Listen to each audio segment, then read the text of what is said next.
చంద్రబాబు నాయుడు గారి విదేశీ పర్యటన గురించి వైసీపీ కుక్కలు మొరగడం స్టార్ట్ చేశాయి. ఆయన విదేశీ పర్యటన ప్రారంభమైన దగ్గర నుండి కూడా ఈ మురుగుడు ప్రారంభమైంది. విదేశీ పర్యటన ప్రారంభమైనప్పుడు ఏం మురిగారా? చంద్రబాబు నాయుడు గారు ఇక వెనక్కి రారు అని మురిగారు. సాక్షి టీవీలో, మీకు అనుకూలమైనటువంటి ఛానల్స్లో, మీ సామాజిక మాధ్యమాల్లో మీరు మురిగిందేంటి? చంద్రబాబు నాయుడు గారు విదేశాలకు వెళ్ళిపోయారు, ఇక ఆయన వెనక్కి రారు, ఓటమి అయిపోయింది అని చెప్పేసి మురిగారు. స్టైల్లో మేము చెప్పాల్సిన సమాధానం చెప్పాం. కొత్తగా చంద్రబాబు నాయుడు గారు మరి 2 రోజుల క్రితం ఈ పిచ్చిన కొడుకులు నోళ్లు మూయించేలో మరి ఆయన వెనక్కి వచ్చారు. వెనక్కి వచ్చిన తర్వాత మళ్ళీ కుక్కలు మొరగడం స్టార్ట్ చేసినాయి.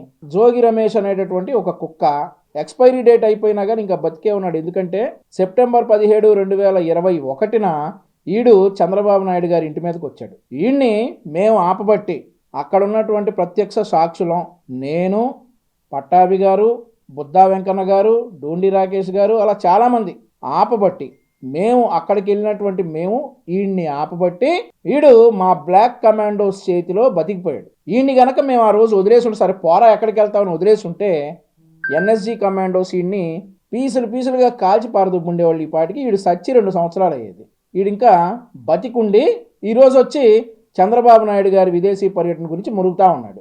ఈడేం మురుగుతున్నాడో వీడికి సమాధానం చూద్దాం. మొరగరా. చంద్రబాబు నాయుడు విదేశాలకి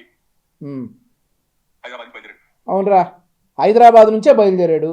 చంద్రబాబు నాయుడు గారు 2019లో అధికారంలో కూర్చుంటే గన్నవరం ఒక ఇంటర్నేషనల్ ఎయిర్పోర్ట్ అయ్యేది. అప్పుడు గన్నవరం నుంచే బయలుదేరేవాడు.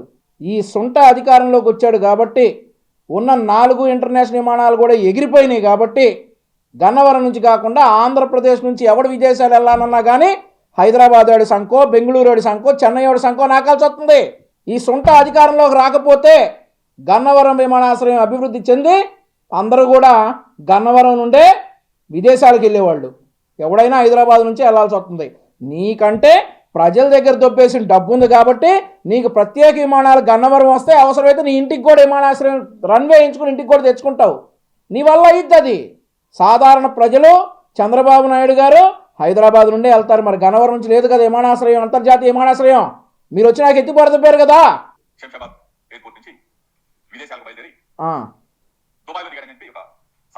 ఎవడు చెప్పాడు రా నీకు దుబాయ్లో దిగాడని? నువ్వు అనుకుంటే సరిపోయిందా దుబాయ్లో దిగాడని? నీ ఇష్టమా ఏంటి? దుబాయ్లో దిగాడని చెప్పి నువ్వు ఒకడు అనుకుంటే సరిపోయింది. నీకు సమాచారం ఇచ్చి ఎవడురా ఇచ్చినోడు? ఎవడురా నీకు సమాధానం ఇచ్చింది? సమాచారం ఇచ్చారా నీకు? మురుగు. దుబాయ్ నుంచి 10 రోజుల పాటు అసలు ఏ దేశానికి వెళ్ళాడు, ఎక్కడికి వెళ్ళాడు?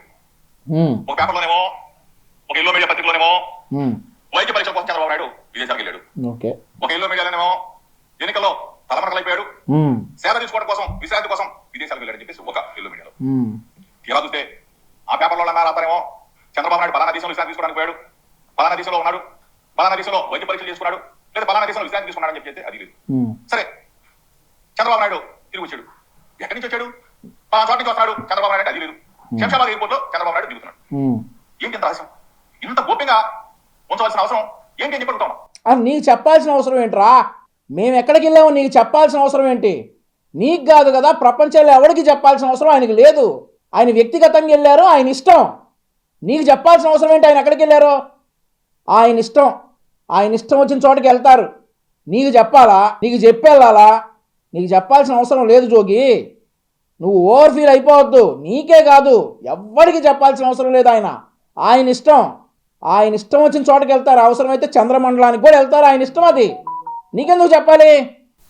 ప్రజలకి క్వశ్చన్ మార్కే, మీడియాకి క్వశ్చన్ మార్కే. చంద్రబాబు నాయుడు అసలు ఎక్కడికి వెళ్ళాడు ఏంటని చెప్పేసి అది కుమార్ ప్రతిపక్షంగా ఉన్నాడు కాబట్టి ఆంధ్రప్రదేశ్ ప్రజలు కూడా ఒక క్వశ్చన్ మార్క్. ఈరోజు మేము ఏదైనా మాట్లాడితే గగ్గోలు పెట్టే తెలుగుదేశం పార్టీ సోషల్ మీడియా ఇన్నిసార్లు అడుగుతా ఉన్నా కానీ కనీసం సమాధానం చెప్పడానికి కూడా ముందుకు రావట్లేదంటే అసలు దీంట్లో రాసేయండి. మీరేదన్నా మాట్లాడితే మేం కాదు గగ్గోలు పెడతా ఉంది, ఆంధ్రప్రదేశ్ రాష్ట్ర ప్రజలు గగ్గోలు పెడతా ఉన్నారు. ఎందుకంటే మీరు ఏం మాట్లాడతారా బాబు, ఏం చేయాల్సి వస్తుందా అని చెప్పేసి మీరు మాట్లాడితే కరెంట్ రేట్లు పెరుగుతాయి, మీరు మాట్లాడితే పెట్రోల్ రేట్లు పెరుగుతాయి, మీరు మాట్లాడితే డీజిల్ రేట్లు పెరుగుతాయి, మీరు మాట్లాడితే ల్యాండ్ టైటిలింగ్ అనేటటువంటి యాక్ట్లు వస్తాయి. ఇవన్నీ చూసి ప్రజలు గగ్గోలు పెడుతున్నారు జోగి. మేం కాదు, మాకు అవసరంలా. తెలుగుదేశానికి మీరు మాట్లాడిన దానికల్లా గగ్గోలు పెట్టాల్సిన అవసరంలా. ప్రజలు గగ్గోలు పెడుతున్నారు జోగి, అది అర్థం చేసుకో. చంద్రబాబు నాయుడు ఏ దేశానికి పోయాడో తెలియదు, ఎక్కడ ఉన్నాడో తెలియదు, విశ్రాంతి కోసం వెళ్ళాడో తెలియదు, వైద్య పరీక్ష కోసం వెళ్ళాడో తెలియదు, పెట్టుబడులు ఆకర్షించడం కోసం వెళ్ళాడో తెలియదు, పెట్టుబడులు అదేలే. నల్లధనం మొత్తం కూడా తీసుకెళ్ళి ఎక్కడన్నా ఏ దేశంలో పెట్టాడో అవునవును, కరెక్ట్గా చెప్పావు జోగి. పెట్టుబడులు ఆకర్షించడానికి వెళ్ళారు, తన శ్రమను పెట్టుబడిగా పెట్టడానికి వెళ్ళాడు విదేశాలకు చంద్రబాబు నాయుడు గారు. నువ్వు కరెక్టే చెప్పావు. పెట్టుబడులు ఆకర్షించడానికి వెళ్ళారు, తన శ్రమను పెట్టుబడిగా పెట్టి ఆ రాష్ట్రాన్ని అభివృద్ధి పదంలోకి తీసుకెళ్ళడానికి చంద్రబాబు నాయుడు గారు వెళ్ళారు. ఇటు కాబోతున్న ముఖ్యమంత్రి కదా.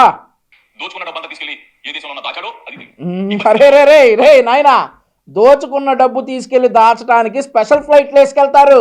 చంద్రబాబు నాయుడు గారు వెళ్ళింది కమర్షియల్ ఫ్లైట్లో, స్పెషల్ ఫ్లైట్లో కాదు. స్పెషల్ ఫ్లైట్లో వెళ్ళిన వాళ్ళు దాని దగ్గరికి వస్తా. గన్నవరం విమానాశ్రయం నుండి గంటకి 15 లక్షల రూపాయలు ఖర్చు పెట్టి స్పెషల్ ఫ్లైట్లో వెళ్ళారు చూసావా, వాళ్ళు తీసుకెళ్తారు రే దోచుకెళ్ళిన డబ్బు. కమర్షియల్ ఫ్లైట్లో అంతమంది ప్యాసింజర్లు ఉన్న ఫ్లైట్లో దోచుకెళ్ళిన డబ్బు దాచుకోవడానికి తీసుకెళ్లే వీలుండదు జోగి. బయలుదేరాడు శిక్షాబాద్లో. అక్కడ ఇమిగ్రేషన్ అధికారులు ఏదో స్కామ్లో ఉన్నాడు, స్కిల్ డెవలప్మెంట్ స్కామ్లో ఉన్నాడు, ఇంకా స్కామ్లో చాలా ఉన్నాడు. అభ్యంతరం పెట్టారు. ఆ తర్వాత పేపర్లు చూపించారు, వదిలిపెట్టారు. ఇమిగ్రేషన్ అధికారులు అభ్యంతరం పెట్టేది జగన్మోహన్ రెడ్డి లాంటి ఆర్థిక ఉగ్రవాదులకి. చంద్రబాబు నాయుడు గారికి ఎలాంటి అభ్యంతరాలు పెట్టరు. ఏమనుంటే చూపి, ఊరికే సొల్లు కబుర్లు చెప్పక. 10 సంవత్సరాలుగా నీ సోది కబుర్లని జనం నమ్మారు, ఇప్పుడు చెప్పు తీసి కొడతారు ఇట్లాంటి సోది కబుర్లు చెప్తే. తర్వాత ఇతను కానీ ఇతను కొడుకు కానీ అమెరికా వెళ్తారని చెప్పేసి ఒక వార్త. అమెరికా అంతా కానిచారంట. అక్కడ తెలుగుదేశం పార్టీ ఎన్ఆర్ఐ విభాగానికి సంబంధించిన కామెంట్ చేయడం, చంద్రబాబు నాయుడు అమెరికా రాట్లా మాకి కనపడాలా అని చెప్పేసి ఆయన ఒక పత్రిక పక్కన అక్కడ లేడు. ఇంతకీ ఇట్లే పోయాడు అన్నారు. ఇట్లలో చంద్రబాబు నాయుడు ఏ దేశం వెళ్ళినా చంద్రబాబు నాయుడు చేసేది ముందు ప్యారిస్ వెళ్ళాడు అనుకోండి, ఫోటో దిగుతాడు.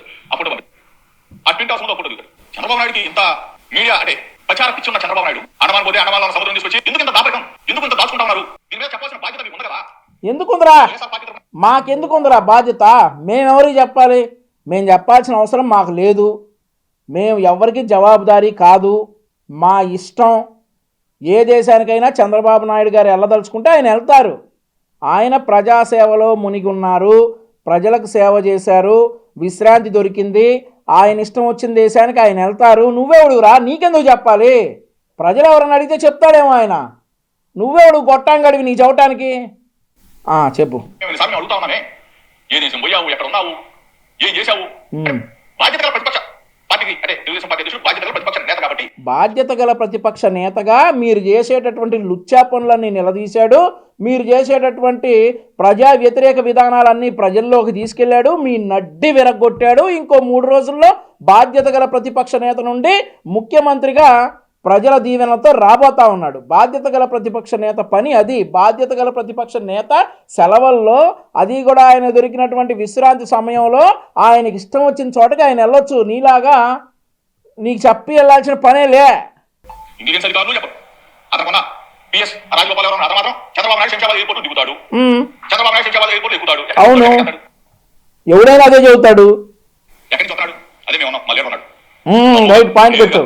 మా జగన్మోహన్ రెడ్డి గారు, మా ముఖ్యమంత్రి గారు దమ్ముగా నేరుగా మా జగన్మోహన్ రెడ్డి గారు, మా ముఖ్యమంత్రి గారు లండన్ రైట్ పలానా టైంకి పలానా గన్నవరం ఎయిర్పోర్ట్ నుంచి బయలుదేరుతా ఉన్నాడు, లండన్ లో దిగుతా ఉన్నాడు. లండన్ లో ఎక్కడ దిగుతా ఉన్నాడు, ఏ హోటల్కి వెళ్తా ఉన్నాడు, ఎన్ని రోజులు ఉంటాడు అనేది డేరుగా దమ్ముగా నీ పెండాకుడుగా చెప్పకపోతే కోర్టులు గొడ్డలు కూడా తీసుకొట్టి బెయిల్ రద్దు చేసి లోపల మింగుతాయి. అర్థమైందా? చంద్రబాబు నాయుడు గారికి ఆ పరిస్థితి లేదు. ఈ పాయింట్కి వస్తావని ఇంతసేపు చెప్పకుండా ఆగా. చంద్రబాబు నాయుడు గారు ఏ కోర్టుకి చెప్పాల్సిన పని లేదు. జగన్మోహన్ రెడ్డి దమ్ముగా డేరుగా అన్నీ మూసుకుని ఎక్కడికి వెళ్తా ఉన్నాడు, ఎక్కడి నుంచి వెళ్తున్నాడు, ఎప్పుడు వెళ్తున్నాడు, ఎప్పుడు వస్తాడు, ఈ చెప్పకపోతే గొడ్డలు వడదీసి 6093 అనేటటువంటి బోర్డు పెట్టి బెయిల్ రద్దు చేసి 6093 అనేటటువంటి నేమ్ ఉన్నటువంటి నెంబర్ ఉన్నటువంటి గుడ్డలేసి బొక్కల వదిలే బూతులు వస్తున్నాయి వేస్తారనమాట. కాబట్టి మూసుకుని కోర్టుకు చెప్పెళ్ళాలి. మీ దమ్మున్న డేరున్న జగన్మోహన్ రెడ్డి అనేవాడు. చంద్రబాబు నాయుడు గారు ఎవరికి చెప్పాల్సిన పని లేదురా ముండా. పలానా టైంకి లండన్ లో బయలుదేరుతా ఉన్నాడు, పలానా టైంకి గన్నవరం ఎయిర్పోర్ట్ లో దిగుతా ఉన్నాడు అని చెప్పి సమాచారం కోర్టుకి ఇవ్వాలి. మాకు ఇవ్వకపోయినా పర్వాలా, మేము అడగం. ఆయన ఎక్కడికి వెళ్ళాడో మాకు అనవసరం. ఆయన ఏ ట్రీట్మెంట్ చేయించుకుంటున్నాడో మాకు అనవసరం. పలానా టైంలో గన్నవరంలో బయలుదేరుతున్నాడు, పలానా టైంలో లండన్లో దిగుతున్నాడు, ఆ తర్వాత లండన్లో ఎక్కడికి తిరుగుతున్నాడు, ఆ తర్వాత లండన్లో తర్వాత ఏం చేస్తున్నాడు అనేది కోర్టుకి ఇవ్వాలి. మాకు అవసరంలా. డేరు దమ్ము ఇవన్నీ మడిశాడన పెట్టుకో. ఇన్ని రోజులు చెప్పారు, అయిపోయినాయి. ఈ డేర్లు దమ్ములు మడి చేయడానికి పెట్టుకోండి. సోది కబుర్లు ఆపండి. ఇక చాలు చేసినటువంటి పాలన, తుగ్లక్ పాలన ఇవన్నీ చాలు. చెప్పకపోతే చెప్పే కదా, ఉన్న గుడ్లు ఓడదీసి బెయిల్ రద్దు చేసి తెల్ల బట్టలేసి దాని మీద 6093 అని రాసి చంచల్ కూడా జైల్లో, అది మ్యాటరు. అర్థమైందా? సోదాపు ఇంటెలిజెన్స్ మా పార్టీ మొత్తం చెప్తా ఉంటే మీకెందుకు భయం? మీకెందుకు ఇంత ప్రశ్నగా మిగిలిపోవాల్సినంత అవసరం ఏంటి? అరే ఇప్పటికైనా అడుగుతా ఉన్నాం. అడుగు. చంద్రబాబు నాయుడు ఏ దేశం వెళ్ళాడు? ఎక్కడున్నాడు? వైద్య పరీక్షల కోసం వెళ్ళాడా? విహారయాత్రల కోసం వెళ్ళాడా? విశ్రాంతి కోసం వెళ్ళాడా? పెట్టుబడిని ఆకర్షించడానికి కోసం వెళ్ళాడా? లేదంటే పెట్టుబడులకు ఆకర్షితుడై ఉన్న పెట్టుబడుల్ని నల్లధనం మొత్తం కూడా దోచుకొని అక్కడ పెట్టడానికి? ఒక్కగా నీకెందుకు చెబుతావురా? మేము ఎక్కడికి వెళ్తామా? నువ్వెవడురా మమ్మల్ని అడగడానికి? చెప్పాలా? అది మీ బాధ్యత.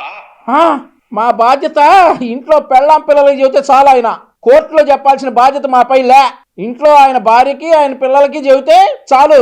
ఆయన కొడుక్కి, ఆయన కోడలకి, ఆయన మనవడికి చెప్పుకుంటే చాలా. ఆయన మీలాగా కోర్టులో జడ్జి గారికి, సిబిఐ వాళ్ళకి, ఈడీ వాళ్ళకి ఇంతమందికి చెప్పాల్సిన అవసరం ఆయనకి లే. పెళ్ళానికి, ఇంట్లో ఉన్నటువంటి కొడుక్కి, కోడలకి, మనవడికి చెప్పి ఆయన చంద్రమండలానికి కూడా వెళ్ళేటటువంటి అవకాశం భారత రాజ్యాంగం ఆయన కల్పించిందిరా ముండా. ఇటువంటి దిక్కుమాలిన చంద్రబాబు నాయుడు అని చంద్రబాబు నాయుడు గారిని అన్నారు. దిక్కుమాలిన వాళ్ళని ఎవరిని అంటారంటే, మా అన్నని గెలిపించదు అని అంది చూడు చెల్లెలు. ఆ చెల్లెలు అన్న దిక్కుమాలినోడు అవుతాడు. నా కొడుకుని నమ్మట్లేదు, నేను అమెరికా వెళ్ళిపోతున్నానని చూడు, ఆవిడ కొడుకుని దిక్కుమాలినోడు అంటాడు. ఆంధ్రప్రదేశ్ రాష్ట్రాన్ని అభివృద్ధి చేయరా అంటే సంఖ నాకు ఇచ్చిన వాడిని దిక్కుమాలినోడు అంటాడు. అర్థమైందా? ఎక్కడికి వెళ్తే అక్కడ ఓదరగొట్టేస్తా ఉంటారు. అవును. చంద్రబాబు నాయుడు అక్కడ మాటకు ఎందుకు నోరు మెదపట్లేదు? గౌరవ ముఖ్యమంత్రి జగన్మోహన్ రెడ్డి కుటుంబ సమేతంగా లండన్ ఎలా వెళ్ళాడు? కోట్లు చెప్పి కోటాను కోట్లు ప్రజాధనం దొబ్బేసి విమానాలు వేసుకుని స్పెషల్ ఫ్లైట్లు. ఆ విమానం కూడా ముందు లండన్కు పోదు, ఆ విమానం ఎడకో పోయిద్ది, ఆమ్స్టర్డామ్ పోయిద్ది. దాని గురించి మాట్లాడరా అంటే ఒక్క ముండకి తెలీదు, ఏం మాట్లాడాలో తెలీదు. ఆమ్స్టర్డామ్ పోయిద్ది. అసలు ఆమ్స్టర్డామ్ ఎందుకు పోయారా నాయన? నెదర్లాండ్స్ ఎందుకు వెళ్ళిందిరా విమానం? జోగే, నెదర్లాండ్స్ ఎందుకు వెళ్ళిందిరా విమానం? అది చెప్పు. ఇవన్నీ కాదు కానీ నెదర్లాండ్స్ ఎందుకు వెళ్ళింది? దిగాల్సింది లండన్లో, నెదర్లాండ్స్లో ఎందుకు దిగింది? ఏ సూట్ కేసులు దింపారు? ఎవరిని కలిశాడు? ఏం చేశాడు? ఇవన్నీ చెబుతావా? లండన్ నుంచి మరలా తిరిగి వచ్చారు. గౌరవంగా చెప్తా ఉన్నా. గౌరవంగా కాదురా నాయన, మీరు చెప్పాలి, తప్పదు. గౌరవం అనేటటువంటి పేరు పెట్టక దానికి. మీరు చెప్పకపోతే మింగుతారు లోపల. అధికారులు, పోలీస్ వ్యవస్థ, మా పార్టీ మొత్తం ఈ $1 మిలియన్ క్వశ్చన్ గానే మిగిలిపోకుండా $1 మిలియన్ క్వశ్చన్ ఆంధ్రప్రదేశ్ రాష్ట్రంలో చాలా ఉన్నాయి. మా చుక్కకి బాబాయ్ హత్య, పింక్ డైమండ్ ఎక్కడికి వెళ్ళింది, 32 మంది కమ్మడి ఎస్పీలు ఏమయ్యారు, ఇట్లాంటి $1 మిలియన్ ప్రశ్నలు. అసలు నీకు మంత్రి పదవి ఎలా వచ్చింది, ఏం చేస్తే వచ్చింది అనేవన్నీ కూడా $1 మిలియన్ ప్రశ్నలు మాట్లాడుకోవాల్సినవి చాలా ఉన్నాయి. సిపిఎస్ ఎందుకు రద్దు చేయలేదు అనేది $1 మిలియన్ ప్రశ్న. ఇంకా అట్లాంటి $1 మిలియన్ ప్రశ్నలు చాలా ఉన్నాయి. ఆ గులకరాయితో కొడితే 10 రోజులు కట్టుకుని ఎందుకు తిరిగాడు అనేది ఒక $1 మిలియన్ ప్రశ్న. ఒరే నాకు దెబ్బ తగిలిందిరా చేతికి, పోలీసు వాళ్ళు కొట్టారు. ఈ దెబ్బని ఇదిగో కనిపిస్తా ఉన్నాయి కదా ఈ ఘాట్లు.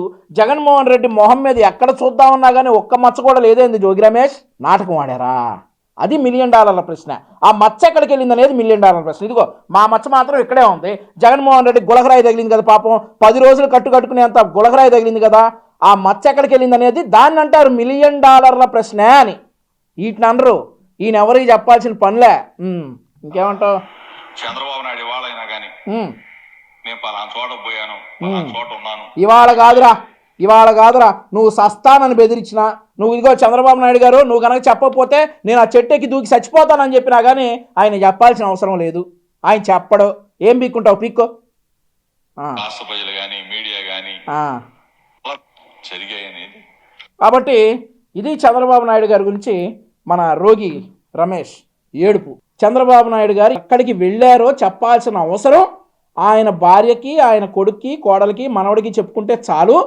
వేరే ఎవరికి చెప్పాల్సిన అవసరం లేదు. ఆ పరిస్థితి జగన్మోహన్ రెడ్డి గారికి లేదు. జగన్మోహన్ రెడ్డి గారు దేశం దాటితే ఎక్కడికి వెళ్తున్నాడో 100 మందికి చెప్పాల్సినటువంటి పరిస్థితి జగన్మోహన్ రెడ్డి గారికి ఉంది. కాబట్టి ఇంకొకసారి ఇప్పుడే కాదు, చంద్రబాబు నాయుడు గారి జీవితంలో ఎప్పుడు ఎక్కడికి వెళ్ళినా మీకు చెప్పాల్సిన అవసరం లేదని తెలియజేసుకుంటూ జోగి రమేష్ ఇంకొక 3 రోజుల్లో మళ్ళీ మాట్లాడుకుందాం. ధన్యవాదాలు.